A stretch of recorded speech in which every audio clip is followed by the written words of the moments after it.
ایک دفعہ کا ذکر ہے، دور ایک گاؤں میں آنند نام کا آدمی رہتا تھا۔ آنند بہت بوڑھا تھا۔ آنند کی ایک بیٹی بھی تھی جس کا نام پوجا تھا۔ پوجا سے گاؤں کے لوگ بہت دور بھاگتے تھے۔ گاؤں کا ایک لڑکا بھی پوجا سے شادی کرنے کو تیار نہیں تھا، جس کی وجہ سے آنند ہر وقت اداس رہتا۔ ایک دن آنند کا دوست جس کا نام انیکیت تھا، وہ آنند سے پوچھتا ہے، کیا بات ہے آنند، تم ہر وقت اداس کیوں رہتے ہو؟ کیا میں اس کی وجہ پوچھ سکتا ہوں؟ تو آنند کہتا ہے کہ میں تمہیں پریشان ہونے کی وجہ تو بتا دوں گا، لیکن میری ایک شرط ہے، یہ بات میرے اور تمہارے بیچ راز رہے گا۔ بولو، کیا تمہیں منظور ہے؟ انیکیت کہتا ہے، مجھے منظور ہے، میں کسی سے نہیں کہوں گا، یہ میرے اور تمہارے بیچ راز رہے گا۔ بولو کیا بات ہے؟ آنند کہتا ہے، اچھا سنو، ایک دن میں شہر سے گاؤں آ رہا تھا تو راستے میں مجھے ایک خوبصورت لڑکی نظر آئی۔ میں اس کا پیچھا کرتے ہوئے اس کے پیچھے چلا گیا۔ تھوڑی دیر بعد وہ رک گئی تو میں بھی رک گیا۔ وہ پیچھے مڑی اور میری طرف بڑھنے لگی۔ میں نے اس سے پوچھا، تم کون ہو؟ تو وہ بولی، میں چڑیل ہوں۔ مجھے لگا وہ مذاق کر رہی ہے۔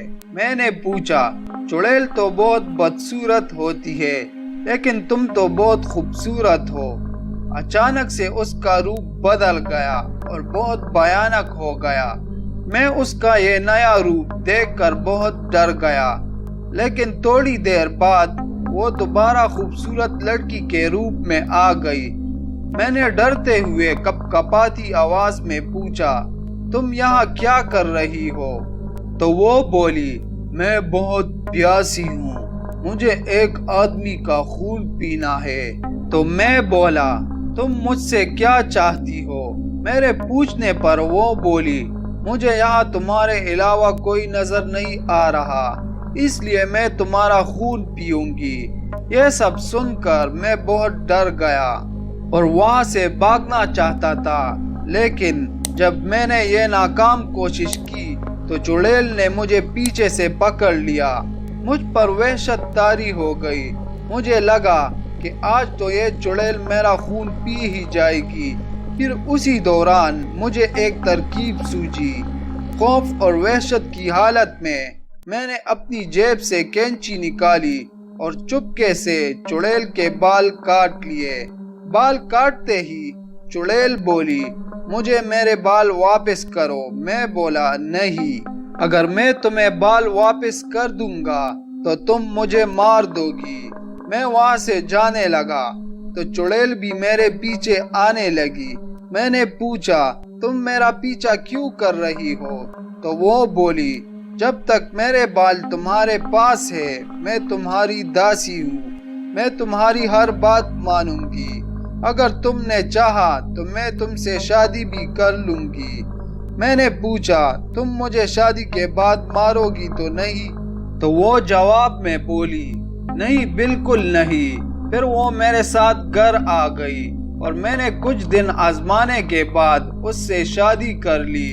کچھ عرصے بعد ہمارے ہاں بیٹی پیدا ہو گئی جس کا نام ہم نے پوجا رکھا۔ پوجا دکھنے میں تو بہت سندر تھی، لیکن اس کے سامنے کے 2 دانت بڑے بڑے چڑیل کی طرح تھے۔ پھر ایک دن میں کسی کام سے شہر چلا گیا۔ اچانک میری بیوی کو اس کے بال مل گئے گھر کے کام کرتے ہوئے، اور وہ ہمیشہ کے لیے ہمیں چھوڑ کر چلی گئی۔